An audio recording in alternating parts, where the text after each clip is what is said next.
हरिओम प्रिय दर्शकों, यदि आपकी तुला राशि या तुला लग्न है तो इस वीडियो को बहुत ध्यान से देखिएगा, समझिएगा। इस वीडियो में हम समझने वाले हैं शुक्र के नक्षत्र परिवर्तन प्रभाव को। शुक्र अब अपना नक्षत्र परिवर्तन करने जा रहे हैं। 11 फरवरी को ये सद्विखा नक्षत्र में गोचर करना शुरू करेंगे और 21 फरवरी तक गोचर करेंगे। इस समय गोचर काल बहुत महत्वपूर्ण हो जाता है लक्ष्मी नारायण योग की वजह से, क्योंकि शुक्र जब सद्विखा नक्षत्र में अब गोचर करेंगे तो उसी समय बुध भी सद्विखा नक्षत्र में गोचर करेंगे, जिसकी वजह से जो लक्ष्मी नारायण योग बना हुआ था गोचर में, उसका अब बहुत अधिक मात्रा में फल आपको मिल पाएगा। यानी कहा जाए कि पूर्ण रूप से फल मिलना शुरू हो जाएगा, जो कि पूरी तरह नहीं कहा जा सकता कि पूर्ण रूप से फल मिलेगा, परंतु हाँ काफी हद तक ये जो प्रभाव था अभी नहीं मिल रहा था, परंतु अब मिलना शुरू हो जाएगा, क्योंकि बुध भी उदय हो रहे हैं, शुक्र उदय है ही, और ये दोनों ग्रह एक ही नक्षत्र में और अंशात्मक युति भी इनकी होगी, जिसकी वजह से ये जो लक्ष्मी नारायण योग है इसका भी प्रभाव आपको मिलना शुरू हो जाएगा। ये भी बहुत अच्छी बात है। और इसमें विचारणीय बात यह है कि प्रिय दर्शकों, आपकी तुला राशि यदि है या लग्न है तो आपके लिए और अच्छा इसलिए हो जाता है कि स्वयं शुक्र आपके लग्नेश ही है, तो लग्नेश होने की वजह से इनके जो प्रभाव हैं और भी ज्यादा आपके लिए पॉजिटिव हो जाते हैं। और गोचर काल भी देखिए लग्नेश और अष्टमेश भी बनते हैं शुक्र महाराज आपके, और गोचर काल जो इनका चल रहा है इस समय कुंभ राशि में, वो चल रहा है आपके पंचम भाव, जो कि ये बहुत ही अच्छा है, तो ये भी अच्छी बात है। तो क्या कैसे प्रभाव देने वाले हैं, क्या उपाय करने हैं, ये सब कुछ जान लेते हैं।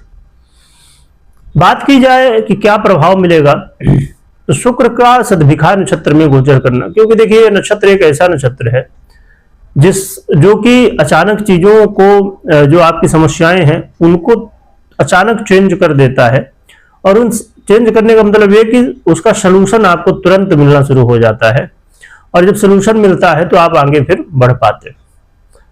आप देखेंगे कि इसके जो देवता हैं वरुण, वो सत्य के प्रतीक है, वो कर्म के प्रतीक है, तो वरुण देवता आपके जीवन में बहुत सारी समस्याओं का जो निराकरण है वो कर देते हैं। तो ऐसे नक्षत्र में, और इसके जो अधिपति हैं वो राहु महाराज सद्विखा नक्षत्र के, ऐसे में शुक्र जैसे ग्रह जो कि धन ऐश्वर्य प्रेम और जितने भी सांसारिक चीजें आप चाहते हैं, है ना, घर हो, गाड़ी हो, बंगला हो, दुनिया भर की जो भी चीजें, चाहे आप प्रेम चाहते हैं कि घर परिवार में या लव लाइफ में इत्यादि प्रेम व्यवहार बना रहे, हम सुंदर दिखे, हमारे पास सब कुछ हो, ये सब शुक्र के आधिपत्य में आता है।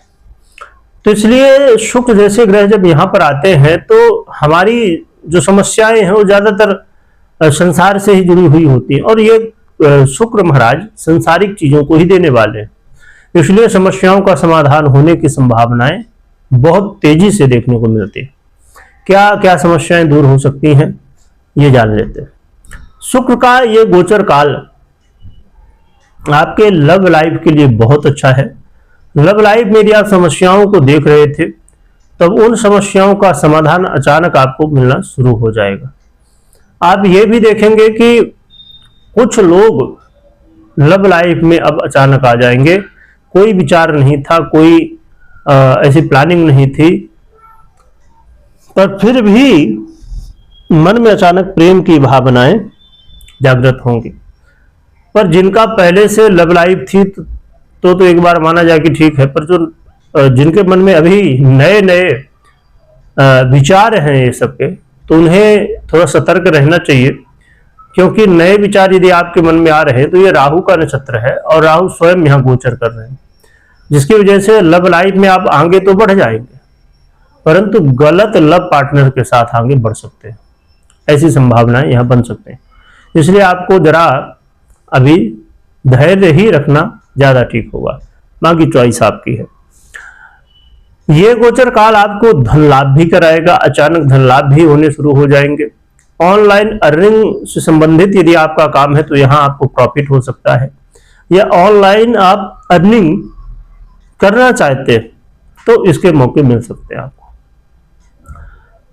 इसके अलावा आप देखेंगे कि बहुत सारे लोग, जो लोग लॉटरी, जुआ, सट्टा और इत्यादि बहुत सारे, अब समझिए आप जॉब ही करते हैं, है ना, नौकरी करते हैं, तो वहां पर कुछ ऐसे नौकरी जॉब होते हैं जहां पर कुछ एक्स्ट्रा मिलता है यदि आप अच्छे काम, अच्छा प्रदर्शन होता है आपको, जिसे इंसेंटिव बोलते हैं, तो वो भी मिलता है कुछ कंपनियों में।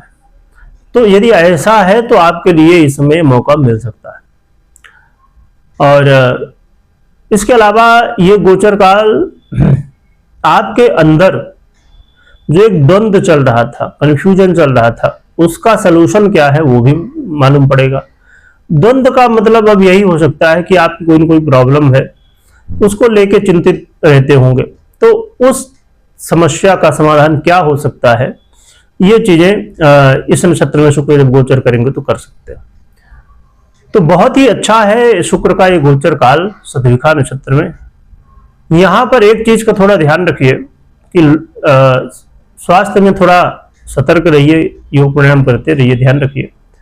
और जो लोग लॉटरी, जुआ, सट्टा इत्यादि से संबंध रखते हैं, देखिए ये सब काम बहुत रिस्क के होते हैं, आपको बहुत सोच समझ के जानकार व्यक्ति की सलाह लेके आगे बढ़ना चाहिए। पर इसके अलावा यहाँ पर जो कि एक बड़ी गलती हम लोग क्या करते हैं ना, कि देखा देखी काम कुछ लोग करने लगते, कोई भी काम हो तो कोई भी काम देखा देखी मत करिए। अब किसी व्यक्ति को समझिए कि यदि लॉटरी लग गई, ठीक है, तो दूसरा व्यक्ति भी सोच लेता है कि चलो हम भी खूब पैसा लगाएंगे, हमें भी प्रॉफिट होगा। लेकिन प्रॉफिट होना ना होना वो आपके कर्म और किस्मत की बात है, परंतु हर व्यक्ति के लिए हर चीज जरूरी नहीं कि वो बनी ही हो। हर व्यक्ति का जीवन अपना अलग है, हर व्यक्ति के भाग्य अलग है, कर्म अलग है, तो उसे फल भी अलग है। इसलिए सबसे पहले तो ये आप चेक करिए कि क्या आपके लिए ये सब चीजें आपके लिए पर्सनल कुंडली के द्वारा क्या प्रॉपर हैं, आपके लिए ऐसा चांस है। क्योंकि बहुत सारे लोग, मेरी जब कई बार बात होती तो लोग बताते कि गुरुजी हमने बहुत पैसा लगाया पर प्रॉफिट आज तक कभी ज्यादा नहीं देखने को मिला, कुछ लाभ हुआ पर उससे ज्यादा फिर चला गया। तो इसलिए देखिए ज्योतिष इसीलिए बनी है, या हम समझ सकते हैं और भी बहुत सारे तरीके हो सकते हैं जिससे कि कोई भी हम काम करें तो पहले उसमें समझ लें क्या हमारे लिए वो बना है कि नहीं, या हम उसके लिए बने हैं कि नहीं। इन बातों का विचार करना चाहिए, क्योंकि जैसी स्थिति इस समय है ना, तो या तो बहुत बड़ा प्रॉफिट दे देगी, और यदि आपके लिए ये चीजें नहीं बनी तो बड़ा लॉस भी दे सकते हैं। इसलिए पहले तो पर्सनल कुंडली, इसलिए मैं हमेशा कहता हूं, कुछ लोगों को लगता होगा कि इनका कुछ स्वार्थ होगा, है ना, कुंडली दिखाएंगे दक्षिणा मिलेगी, तो हमारा स्वार्थ तो है कि दक्षिणा मिलनी है, पर हमसे ज्यादा आपका स्वार्थ है कि भाई आप इतना सारा पैसा जब लगाते हैं किसी काम में तो नुकसान होगा, तो अब समझ सकते हैं, मुझे ज्यादा बताने की जरूरत नहीं। तो इसलिए पहले आप निश्चित करिए, कोई भी काम हो लाइफ में पहले निश्चित करना चाहिए क्या है हमारे लिए कि नहीं। तो क्या उपाय करना चाहिए जान लेते हैं। उपाय की बात करें प्रिय दर्शकों, तो यहाँ उपाय में माँ लक्ष्मी की आराधना करिए। उसके लिए आप श्री यंत्र अपने घर में स्थापित कर सकते हैं, माँ लक्ष्मी स्थापित कर सकते हैं, और विधि विधान से पूजन करें। ओम श्री महालक्ष्मी नमः या इत्यादि माँ लक्ष्मी के मंत्र स्तोत्र इत्यादि का पाठ कर सकते हैं, जप कर सकते हैं, तो ये आपके लिए अच्छा रहेगा। विशेष रूप से माँ लक्ष्मी को यदि खीर का भोग लगाया जाए तो बहुत ही अच्छा है। हर दिन लगा सके तो ठीक, और नहीं तो शुक्रवार तो भी लगा सकते हैं। तो ये उपाय करें। बाकी आप ज्यादा कुछ नहीं कर पाए तो आप फिर 6 मुखी रुद्राक्ष भी धारण कर सकते हैं। तो ये उपाय करें। कमेंट में जय माँ लक्ष्मी लिखिएगा, खूब स्मरण करिएगा। वीडियो देखने के लिए बहुत बहुत धन्यवाद।